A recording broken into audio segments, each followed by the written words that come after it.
My dear students, welcome back to another brand new episode of Mindscapes Made Easy. You guys must have heard the proverb, to err is human, to forgive divine. Actually, this saying is from an essay on criticism by Alexander Pope, who is regarded as one of the greatest English poets. English প্রভাবটা যদি তোমরা কেউ নাও শুনে থাকো, তবে মানুষ মাত্রই ভুল হয় এই বাংলা প্রবাদটা নিশ্চয়ই তোমাদের কারো অজানা নয়। এটা সত্যি যে ভুল আমরা সকলেই করে থাকি। We all make mistakes. It is absolutely natural for people to make mistakes. And it is important to forgive people when they do so. God forgives them. So, what the proverb actually says is that people are acting in a godlike way when they forgive others who made mistakes or committed sins. এই scene বা পাপ মনে করিয়ে দেয় আরেকটা অত্যন্ত প্রচলিত কথা, পাপকে ঘৃণা করো, পাপীকে নয়, hate the sin not the sinner. যদিও অনেকে এটাকে যিশুর উক্তি বলে মনে করেন, কিন্তু বাইবেলে সরাসরি এই কথাটি যিশুকে কখনো বলতে শোনা যায় না। তবে এই বক্তব্যের প্রচ্ছন্ন ইঙ্গিত অনেক জায়গাতেই পাওয়া যায়। যেমন পবিত্র বাইবেলের নিউ টেস্টামেন্টের gospel according to saint Matthew এর চ্যাপ্টার 6 ভার্সেস 14 অ্যান্ড 15-এ আমরা পাই যিশুর উক্তি, তোমরা যদি অন্যের অপরাধকে ক্ষমা করো তবে ঈশ্বরও তোমাদের ক্ষমা করবেন, কিন্তু যদি তোমরা অপরকে ক্ষমা না করো তবে ঈশ্বরও তোমাদের অপরাধ মার্জনা করবেন না। In fact Jesus died on the cross so that our sins can be forgiven. এমনকি যারা তাকে ক্রুশবিদ্ধ করেছিল তাদের পাপের জন্য তিনি ঈশ্বরের কাছে মার্জনা ভিক্ষা করেছিলেন। Father forgive them for they do not know what they do. আমাদের জাতির জনক মহাত্মা গান্ধীও বলে গিয়েছেন, পাপকে ঘৃণা করো, পাপীকে নয়। এটা এমন এক নীতি যা যথেষ্ট সহজবোধ্য হলেও কদাচিৎ অনুসৃত, আর তাই ঘৃণার বিষ ছড়ায় বিশ্বময়। This precept has been the central theme of many literary creations, such as Mackinnell's famous play, The Bishop's Candlesticks, which was once a part of your syllabus. This is the theme of the story, thank you ma'am, that we are going to read in this video and the one coming next. But as usual, before we commence our study of the text, we shall learn in a nutshell about the author. James Mercer Langston হিউজের জন্ম 1901 সালের 1 ফেব্রুয়ারি মার্কিন যুক্তরাষ্ট্রের মিসৌরির জপলিন শহরে। তার জন্মের কিছুকাল পরেই তার বাবা জেমস নাথানিয়াল হিউজ এবং মা ক্যারোলিনের বিবাহ বিচ্ছেদ হয়ে যায়। বিচ্ছেদের পর তার বাবা মেক্সিকো পাড়ি দেন। হিউজ মা ক্যারোলিনের সাথে চলে আসেন কানসাসের টোপেকায় দিদিমা ম্যারি প্যাটারসন ল্যাংস্টনের কাছে। তার 6 বছর বয়সে যখন তার মা তাকে বাড়ির কাছের হ্যারিসন স্ট্রিট স্কুলে ভর্তি করতে যান, তখন তাকে কৃষ্ণাঙ্গদের জন্য নির্দিষ্ট ওয়াশিংটন স্কুলে ল্যাংস্টনকে ভর্তি করতে বলা হয়। ক্যারোলিনের প্রতিবাদে শেষ পর্যন্ত হ্যারিসন স্ট্রিট স্কুলেই ল্যাংস্টনকে ভর্তি নেওয়া হয়। মায়ের উৎসাহী ল্যাংস্টনের মধ্যে বইয়ের প্রতি অনুরাগ সৃষ্টি হয়। কবিতা ও নাটকের অনুরাগী ক্যারোলিন ছোট্ট ল্যাংস্টনকে নিয়ে যেতেন লাইব্রেরি এবং থিয়েটারে, কিন্তু পেশাগত প্রয়োজনে তাকে যথেষ্ট ছোটাছুটি করতে হতো বলে ছেলেকে বিশেষ সময় দিতে পারতেন না। ফলে দিদিমা ম্যারির যত্নেই ল্যাংস্টন বড় হয়ে ওঠেন। দিদিমার মুখে শোনা কৃষ্ণাঙ্গদের দাসত্বের দিনগুলির কাহিনী ল্যাংস্টনকে বিশেষভাবে প্রভাবিত করেছিল। এই প্রভাব পরিলক্ষিত হয় কৃষ্ণাঙ্গ আমেরিকান হিসেবে তার গর্বের পরিচয়বাহী সাহিত্যে। দিদিমার মৃত্যুর পর ল্যাংস্টন ও ক্যারোলিন 8 ডজন শহর ঘুরে শেষমেশ ওহাইওর ক্লিভল্যান্ডে স্থায়ীভাবে বসবাস শুরু করেন। এখানকার সেন্ট্রাল হাই স্কুলে পড়াশোনার সময় সহপাঠী ও শিক্ষকরা তার প্রতিভার পরিচয় পান এবং বিদ্যালয়ের সংবাদপত্রে নিয়মিত লেখার জন্য তাকে মনোনীত করা হয়। এই বিদ্যালয়ে শিক্ষা শেষের ঠিক পরেই তিনি লেখেন তার কালজয়ী কবিতা the Negro speaks of rivers, যা প্রকাশিত হয় national association for the advancement of coloured people এর অফিসিয়াল ম্যাগাজিন দ্য ক্রাইসিসে। 1921 সালে ল্যাংস্টন ভর্তি হন নিউ ইয়র্ক সিটির কলাম্বিয়া বিশ্ববিদ্যালয়, কিন্তু বর্ণবিদ্বেষের শিকার হয়ে পরের বছরই তিনি ওই বিশ্ববিদ্যালয় পরিত্যাগ করেন। এই সময়ই এই শহরের হার্লেম এলাকার সাথে তার নিবিড় আত্মিক সংযোগ স্থাপিত হয়। তার লেখায় ও কবিতায় প্রতিফলিত হতে শুরু হয় হার্লেমের জীবন ও সংস্কৃতি। 1923-এ জাহাজের নাবিক হিসেবে তিনি ভ্রমণ করেন ইউরোপ, পশ্চিম আফ্রিকা এবং সোভিয়েত ইউনিয়ন। অনেক ঘোরাঘুরির পর ফিরে আসেন হার্লেমে এবং এই হার্লেমেই তিনি অতিবাহিত করেন তার বাকি জীবন। হার্লেম রেনেসাঁ নামে বিখ্যাত সৃজনশীল আন্দোলনের তিনিই ছিলেন সবচেয়ে প্রসিদ্ধ সাহিত্যিক। 1924-এ হিউজ পরিচিত হন সাহিত্যিক আর্না বনটেমস এবং কার্ল ভ্যান ভেক্টেনের সাথে। এই পরিচিতি পরবর্তীতে আজীবন বন্ধুত্বের রূপ নেয়। 1925-এ তিনি অপরচুনিটি ম্যাগাজিনের কবিতা পুরস্কার লাভ করেন। এই বছরেই ভেক্টেন তাকে পরিচয় করিয়ে দেন প্রকাশক অ্যালফ্রেড নফের সাথে, যিনি 1926-এ প্রকাশ করেন হিউজের প্রথম কবিতার বই দ্য ওয়েরি ব্লুজ। 1925-এর শেষ দিকে ওয়াশিংটন ডিসির একটি হোটেলে পরিচারক হিসেবে কাজ করার সময় হিউজ তার 3টি কবিতা সেই সময়ের প্রসিদ্ধ শ্বেতাঙ্গ কবি ভ্যাচেল লিন্সের প্লেটের পাশে তার পড়ার জন্য রাখেন। পরদিন সমস্ত দেশ জুড়ে খবরের কাগজে প্রকাশিত হয় লিন্সে একজন কৃষ্ণাঙ্গ আমেরিকান পরিচারক কবিকে আবিষ্কার করেছেন। এর সুবাদে 1926-এর গোড়ায় স্কলারশিপ পেয়ে হিউজ ভর্তি হন পেনসিলভেনিয়ার লিঙ্কন বিশ্ববিদ্যালয়ে। এই বছরই তিনি পান উইটার বাইনর আন্ডার গ্র্যাজুয়েট পোয়েট্রি অ্যাওয়ার্ড এবং দ্য নেশন পত্রিকায় প্রকাশিত হয় তার লেখা manifesto the নিগ্রো artist and the racial mountain, যার মাধ্যমে তিনি এক স্বতন্ত্র কৃষ্ণাঙ্গ সাহিত্যের ডাক দেন। 1929 সালে লিঙ্কন বিশ্ববিদ্যালয় থেকে স্নাতক হওয়ার আগেই তার হাত ধরে যাত্রা শুরু করে পরবর্তী সময়ের প্রভাবশালী ম্যাগাজিন ফায়ার এবং প্রকাশিত হয় তার দ্বিতীয় কাব্যগ্রন্থ ফাইন ক্লোথস টু দ্য জিউ, যা সেই সময় যথেষ্ট বিতর্ক সৃষ্টি করেছিল। স্নাতক হওয়ার কয়েক মাস পরই প্রকাশিত হয় তার প্রথম গদ্য সংগ্রহ নট উইদাউট লাফটার, যা পাঠক মহলে বিশেষ সমাদৃত হয়। 1930-এর পর থেকেই তার কবিতা আরও বেশি করে কৃষ্ণাঙ্গদের সামাজিক ও রাজনৈতিক ন্যায় বিচার ও অধিকার দাবিতে সোচ্চার হয়ে ওঠে। তিনি ভ্রমণ করেন আমেরিকার দক্ষিণে, সোভিয়েত ইউনিয়নে, জাপানে ও আরও অনেক জায়গায় এবং স্পেনের গৃহযুদ্ধে তিনি পালন করেন সাংবাদিকের ভূমিকা। 1934-এ প্রকাশিত হয় তার ছোট গল্পের সংগ্রহ the ways off white Fox. এরপর তিনি নাট্যচর্চায় মনোনিবেশ করেন এবং 1937-এ হার্লেমে এবং 1939-এ লস অ্যাঞ্জেলেসে দুটি নাট্য কোম্পানির প্রতিষ্ঠা করেন। 1940-এ প্রকাশিত হয় তার আত্মজীবনীর প্রথম খণ্ড দ্য বিগ সি, যাতে পাওয়া যায় তার জীবনের প্রথম 28 বছরের আখ্যান। তার আত্মজীবনীর দ্বিতীয় খণ্ড I wonder as I wonder প্রকাশিত হয় 1956 সালে। আমেরিকার কৃষ্ণাঙ্গ অধিবাসীদের ইতিহাস, সাহিত্য ও সংস্কৃতির দলিল হিসেবে বিখ্যাত a pictorial history of the negro in America, the poetry of the negro এবং the book of negro folklore, এই 3টি গ্রন্থে হিউজের অবদান চিরস্মরণীয়। 1961 সালের গসপেল প্লে ব্ল্যাক নেটিভিটি হিউজের কবিতার গুণে আন্তর্জাতিক খ্যাতি ও জনপ্রিয়তা লাভ করে। 2013 সালে এটিকে চলচ্চিত্রে রূপান্তরিত করা হয়। মৃত্যুর আগে অবধি হিউজ কবিতা লিখে গিয়েছেন। তার শেষ কাব্যগ্রন্থ দ্য প্যান্থার অ্যান্ড দ্য ল্যাশ প্রকাশিত হয় তার মৃত্যুর পর।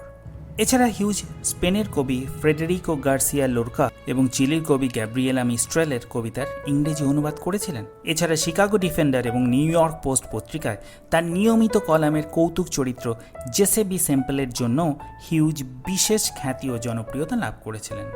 1966 সালের 22 মে প্রস্টেট ক্যান্সারজনিত অসুস্থতায় 66 বছর বয়সে নিউ ইয়র্কে হিউজের মৃত্যু হয়। তাঁর স্মরণে 1973 সাল থেকে নিউ ইয়র্ক সিটি কলেজে ল্যাংস্টন হিউজ মেডেল প্রদানের সূচনা হয়। 1981 সালে তার নিউ ইয়র্ক সিটির বাড়িটিকে ল্যান্ডমার্ক মর্যাদা দেওয়া হয়। 2002 সালে আমেরিকার ডাক বিভাগ থেকে তাঁর ছবি সম্বলিত একটি ডাক টিকিট প্রকাশ করা হয়। 2012 সালে হিউজকে শিকাগো লিটারেরি হল অফ ফেমে স্থান দেওয়া হয়। বিশ্বের প্রায় সব গুরুত্বপূর্ণ ভাষায় অনুদিত তার লেখা গোটা বিশ্বের পাঠককুলে সমাদৃত। আমেরিকার কৃষ্ণাঙ্গ শ্রেণীর জীবনের প্রতিফলন ও তাদের প্রতি শ্বেতাঙ্গদের বর্ণবিদ্বেষী আচরণের বিরুদ্ধে প্রতিবাদ ধ্বনিত হয় হিউজের লেখায়। দিদিমা মেরির প্রভাবে ছোটবেলা থেকেই সমাজের নিচু তলায় থাকা এই মানুষগুলোর প্রতি ছিল তার গভীর সহমর্মিতা। তাই তিনি তার জীবন উৎসর্গ করেছিলেন তাদের জীবন সংগ্রামের কাহিনী তুলে ধরার পাশাপাশি সামাজিক সাম্য ও ন্যায় বিচারের দাবিতে। তাকে হার্লেমের ও হেনরি এবং নিগ্রো পোয়েট লরিয়েটও বলা হয়।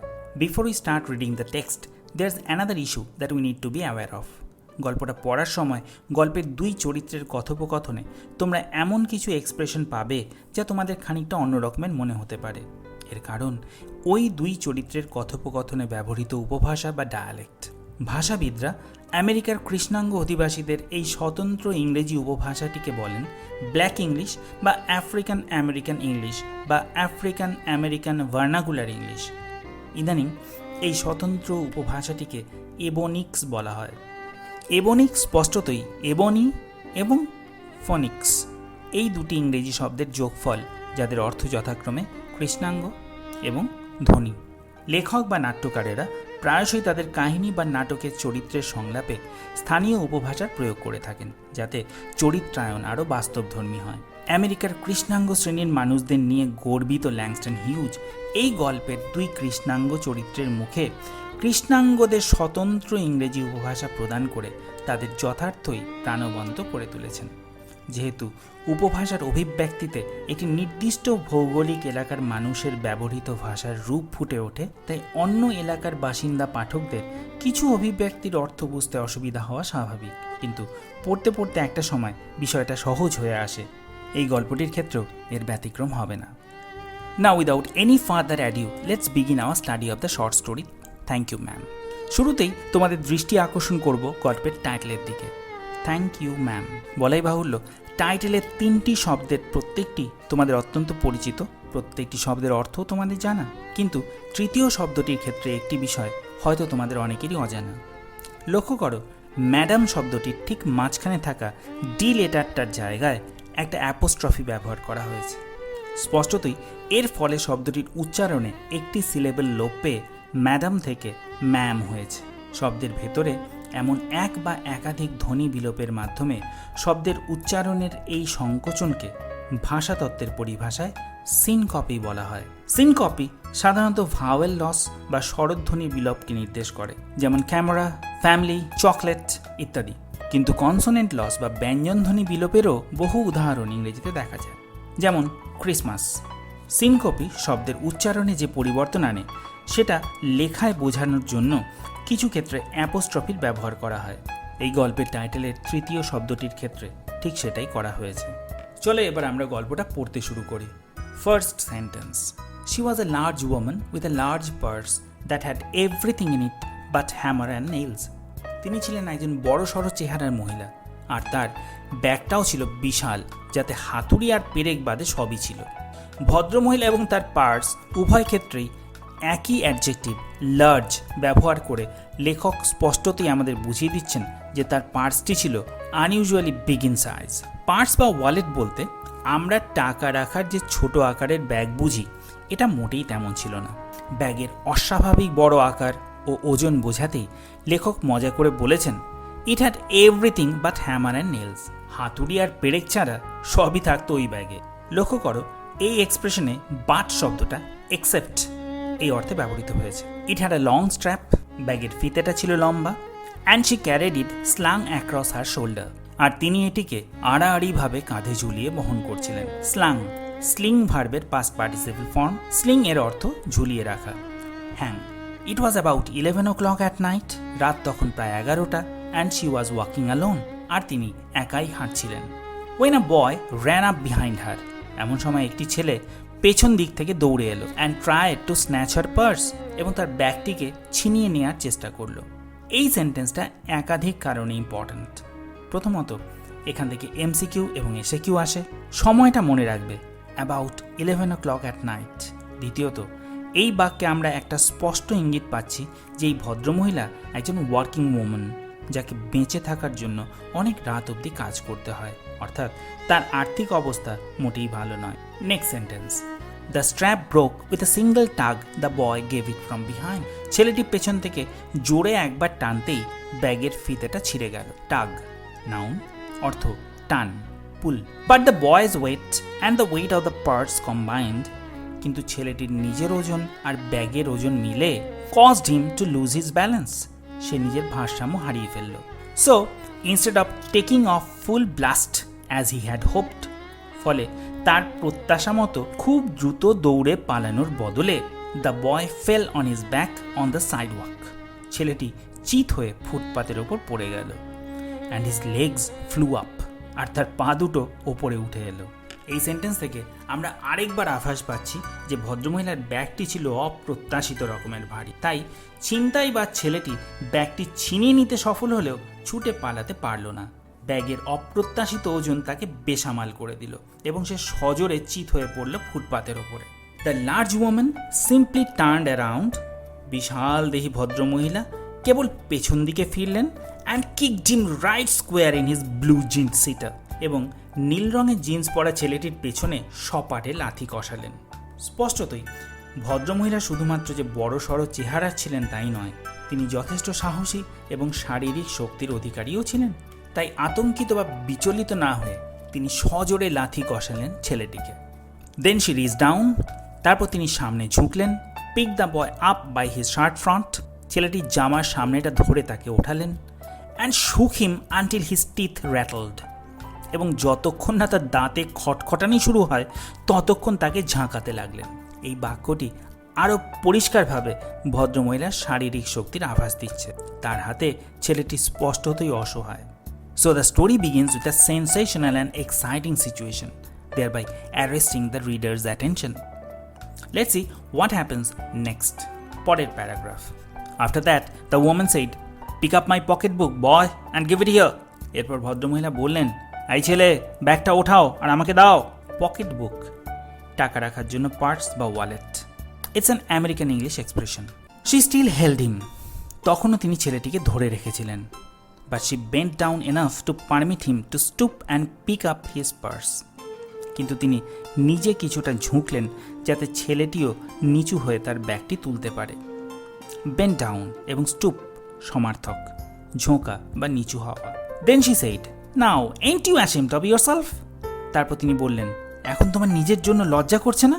Firmly gripped by his shirt front, the boy said, "Yes, ma'am."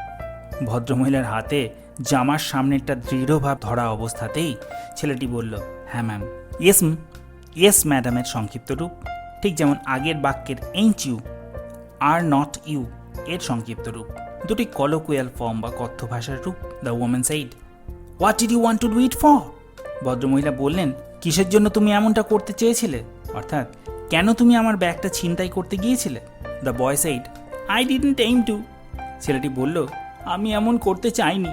I didn't aim to এই এক্সপ্রেশনটি ব্ল্যাক ইংলিশ বা এবনিক্সের আরেকটি উদাহরণ। স্ট্যান্ডার্ড ইংলিশে এই এক্সপ্রেশনটি হতো আই ডিডন্ট ইন্টেন্ড টু। পরের sentence, she said, you lie. Yet another example of African American English or Black English or Ebonics. Standard ইংলিশে এটা হতো ইউ আর আ লায়ার, অর্থাৎ ছেলেটি যখন বলল তার ছিনতাইয়ের কোনো উদ্দেশ্য ছিল না, তার প্রতিক্রিয়ায় উত্তেজিত কণ্ঠে ভদ্রমহিলা বলে উঠলেন, তুমি একটি মিথ্যেবাদী। লাইয়ের পরের ওই নোট অফ এক্সক্লামেশনটা বুঝিয়ে দিচ্ছে দ্য ওম্যান ওয়াজ অ্যাজিটেটেড। পরের sentence, by the time 2 or 3 people passed, stopped, turned to look and some stood watching. ইতোমধ্যে 2-3 জন লোক পাশ দিয়ে যাওয়ার সময় থেমে ঘুরে তাকালো এবং কয়েকজন দাঁড়িয়ে দেখতে লাগলো, অর্থাৎ ঘটনাটা অন্যান্য পথচারীদের দৃষ্টি আকর্ষণ করলো। এই সেন্টেন্সটা আরও একটা বিষয় নির্দেশ করছে, রাত প্রায় 11টা হলেও রাস্তাটা কিন্তু মোটেই নির্জন হয়ে যায়নি। If I turn you loose, will you run? আজ দ্য ওম্যান। ভদ্রমহিলা জিজ্ঞেস করলেন, তোমায় ছেড়ে দিলে তুমি কি ছুটে পালাবে? Yes ma'am, shed the boy. ছেলেটি উত্তরে বলল, হ্যাঁ ম্যাডাম। লক্ষ্য করো, ছেলেটি এবারে আর মিথ্যে কথা বলেনি, বরং তার মনের কথাই বলেছে যে ছেড়ে দিলে সে ছুটে পালাবে। Then I won't turn you loose, said the woman. ভদ্রমহিলা বললেন, তাহলে তোমায় ছাড়বো না। She did not release him, তিনি ছেলেটিকে ছাড়লেন না। I am very sorry lady, I am sorry, whispered the boy. ছেলেটি ফিসফিস করে বলল, আমি খুবই দুঃখিত, আমি দুঃখিত। And your face is dirty, আর তোমার মুখটা নোংরা। I got a great mind to wash your face for you, আমার খুব ইচ্ছে করছে তোমার মুখটা পরিষ্কার করে দিই। এটা কিন্তু খুব অপ্রত্যাশিত, তাই না? ছিনতাইবাজ কোনো ছোকরা ছিনতাই করতে গিয়ে ধরা পড়লে লোকে মেরে তার মুখের ভূগোল পাল্টে দেওয়ার কথা বললে সেটা অস্বাভাবিক শোনায় না, কিন্তু এখানে ভদ্রমহিলা ছেলেটির মুখ পরিষ্কার করে দেওয়ার কথা বলছেন। গল্পের ঠিক এই জায়গা থেকেই পাঠকরা বুঝতে পারেন something different is going to happen with the boy. The lady is going to treat the boy in a rather unusual way. যাই হোক, ভদ্রমহিলা ছেলেটিকে জিজ্ঞেস করলেন, ain't you got nobody home to tell you to wash your face? তোমার বাড়িতে তোমার মুখ পরিষ্কার করতে বলার মতো কেউ নেই? লক্ষ্য করো এই সেন্টেন্সটিতে ডাবল নেগেটিভের ব্যবহার হয়েছে, এইন্ট ইউ এবং nobody. Standard English grammar does not allow this, কিন্তু আফ্রিকান আমেরিকান ইংলিশ বা ব্ল্যাক ইংলিশ বা এভনিক্সের ক্ষেত্রে এটা একটা অন্যতম উল্লেখযোগ্য বৈশিষ্ট্য। আগের বাক্যের I got a great mind এক্সপ্রেশনটিও ব্ল্যাক ইংলিশ ডায়ালেক্টের উদাহরণ। স্ট্যান্ডার্ড ইংলিশে এই অভিব্যক্তিটি I got a great mind এর বদলে হতো I have a great desire. এই ধরনের এক্সপ্রেশন, ডাবল নেগেটিভের ব্যবহার ইত্যাদি স্পষ্টভাবে ইঙ্গিত দিচ্ছে যে ভদ্রমহিলা নিজে একজন কৃষ্ণাঙ্গ। No said the boy. না ম্যাডাম, ছেলেটি বলল। ছেলেটির কথাতেও এবনিক্সের ব্যবহার ইতিমধ্যেই আমাদের বুঝিয়ে দিয়েছে সে একজন কৃষ্ণাঙ্গ। তার ডার্টি ফেস থেকে বোঝা গিয়েছে তার দারিদ্র্য। এবারে আমরা বুঝতে পারছি ছেলেটির দেখভাল করার মতো কেউ নেই, অর্থাৎ সে সম্পূর্ণ অভিভাবকহীন। Then it will get worse this evening, said the large woman, starting up the street, dragging the frightened boy behind her. ভীত সন্ত্রস্ত ছেলেটিকে তার পেছনে হিঁচড়ে টানতে টানতে চলা শুরু করে বিশালদেহী ভদ্রমহিলা বললেন, তাহলে আজ সন্ধ্যায় তোমার মুখটা পরিষ্কার হবে। He looked as if he were 14 or 15. ছেলেটিকে দেখে মনে হচ্ছিল তার বয়স হবে 14 বা 15। ফ্রেইল অ্যান্ড উইলো ওয়াইল্ড, রোগা আর উইলো গাছের মতো বন্য চেহারা। In tennis shoes and blue jeans, পরনে টেনিস জুতো আর নীল জিন্স। এমসিকিউ এবং এসিকিউ এর জন্য খুব ইম্পর্ট্যান্ট সেন্টেন্স। ছেলেটির চেহারার বর্ণনায় ব্যবহৃত প্রতিটি ইনফরমেশন তোমাদের মনে রাখা তাই খুব জরুরি। আর বন্য উইলো গাছের সঙ্গে ছেলেটির চেহারার তুলনার মধ্য দিয়ে আমরা বুঝে নিতে পারি ছেলেটির মাথায় এলোমেলো বড় চুল এবং তার রোগা চেহারা ও পোশাকে অপরিচ্ছন্নতা এবং অযত্নের ছাপ স্পষ্ট। পরের sentence, the woman said, you ought to be my son. ভদ্রমহিলা বললেন, তোমার আমার ছেলে হওয়া উচিত ছিল। I would teach you right from wrong, আমি তোমায় কোনটা ঠিক আর কোনটা ভুল শিখিয়ে দিতাম।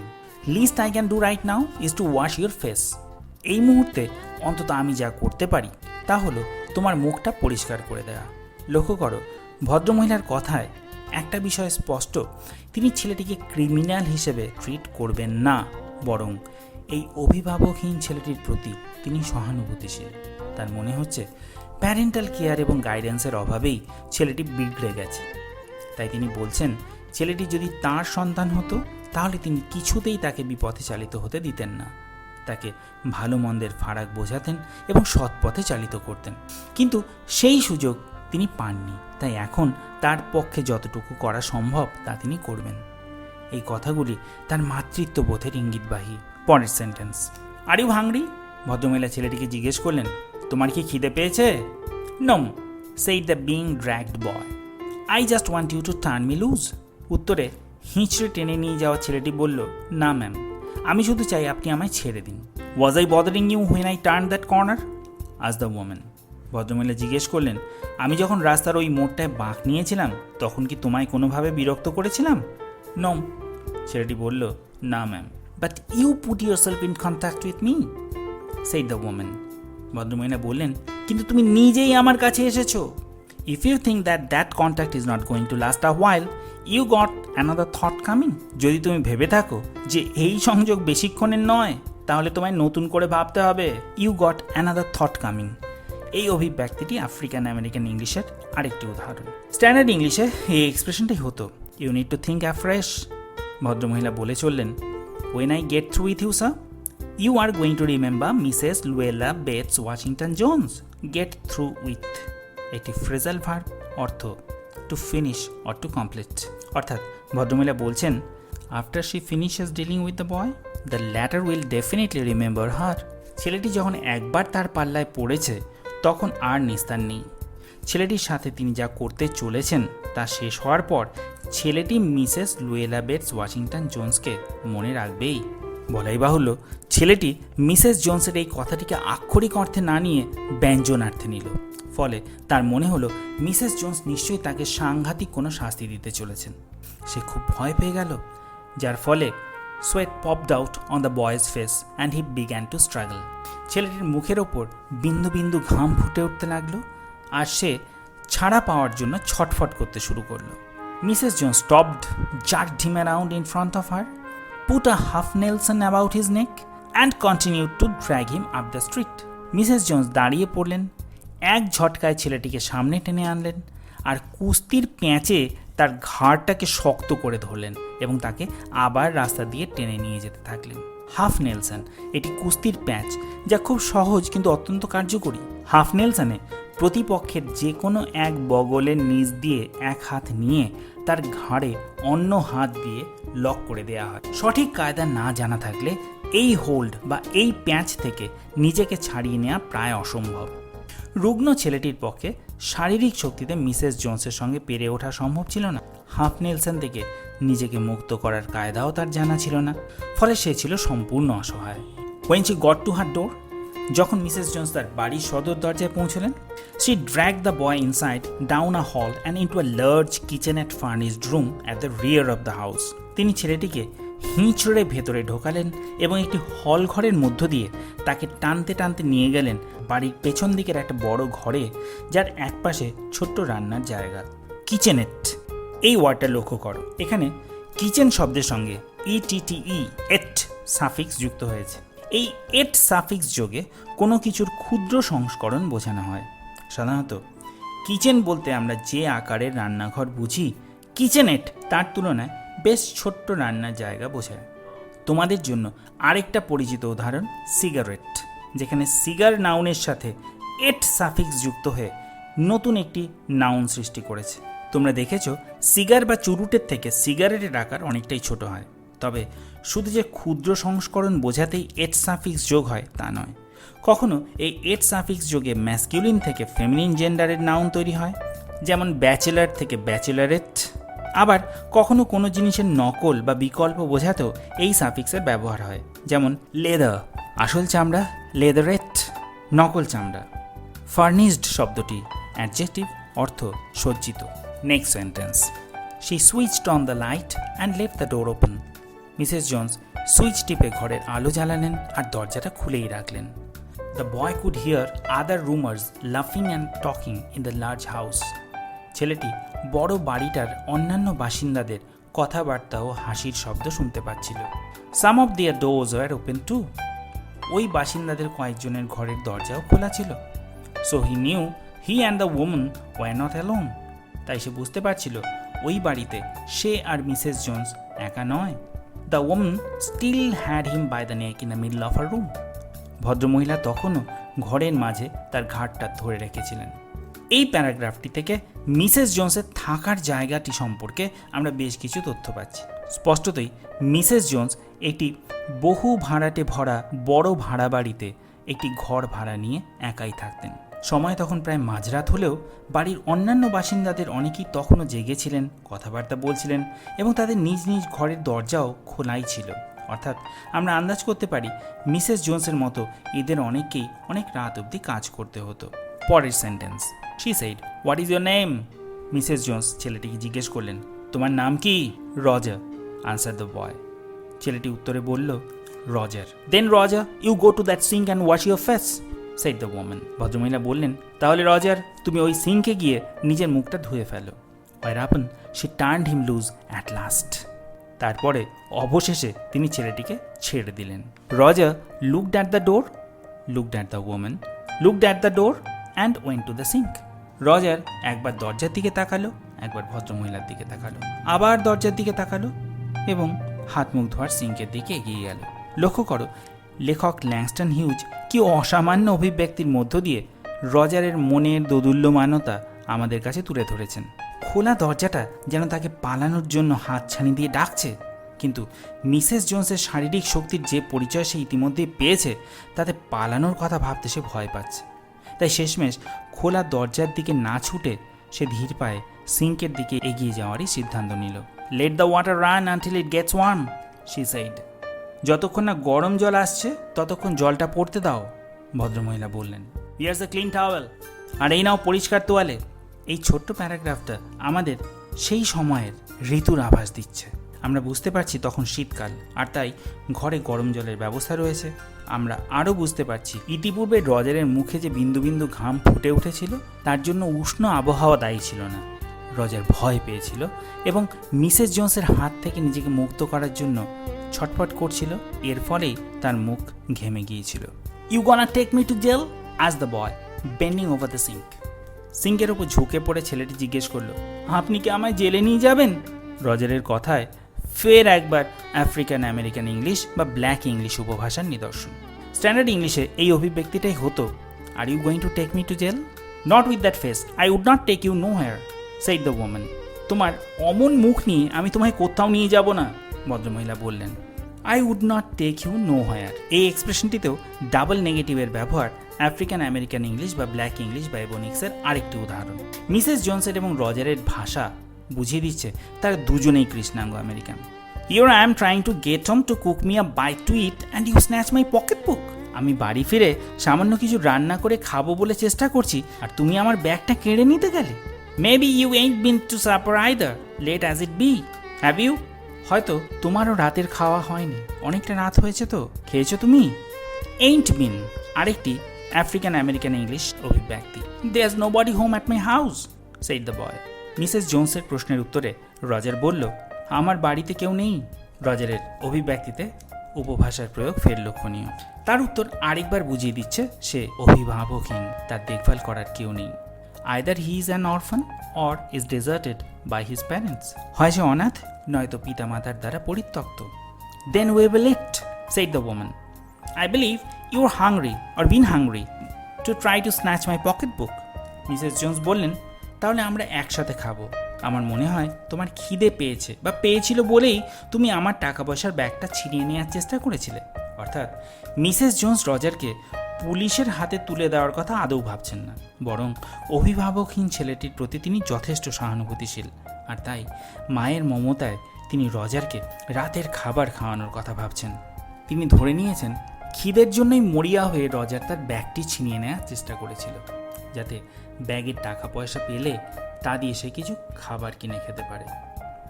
মাই ডিয়ার লার্নার্স, আজকের ক্লাসে আমরা এখানেই থামব। গল্পের বাকি অংশ পরবর্তী এপিসোডে। But before that, you must go through the text cover in this episode again and again until you almost learn it by heart, and all the information contained in this initial part of the text are permanently retained in your memory, so that you can answer every possible question from this part. I'm coming back with the remainder of the story in the next episode very soon. নতুন video নোটিফিকেশনের জন্য চ্যানেলটি subscribe করতে এবং bell আইকনটিতে hit করতে ভুলো না। আর ভুলো না সহপাঠী বন্ধুবান্ধবীদের সাথে ভিডিওটি শেয়ার করে নিতে। সেই সঙ্গে ফেসবুকে নতুন ভিডিও নোটিফিকেশন পাওয়ার জন্য মাইন্ডস্কেপস মেড ইজি পেজটিকে লাইক এবং ফলো করার অনুরোধ রাখছি। আর চ্যানেলের কোনো ভিডিও সম্পর্কে কোনো বক্তব্য থাকলে বা কোনো প্রশ্ন থাকলে ইউটিউবের পাশাপাশি ফেসবুকের মাধ্যমেও তোমরা আমায় জানাতে পারো। এই ভিডিও ডেসক্রিপশনে থাকছে ফেসবুক পেজের লিঙ্ক। আজকের ভিডিওটা শেষ করব লেখক ল্যাংস্টন হিউজের নিজের গলায় 1921 সালে প্রকাশিত তার সেই বিখ্যাত কবিতা দ্য নিগ্রো স্পিক্স অফ রিভার্সের আবৃত্তির মধ্য দিয়ে। ভালো থেকো সবাই, good bye. The Negro speaks of rivers. I've known rivers. I've known rivers ancient as the world and older than the flow of human blood in human veins. My soul has grown deep like the rivers. I bathed in the Euphrates when dawns were young. I built my hut near the Congo and it lulled me to sleep. I looked upon the Nile and raised the pyramids above it.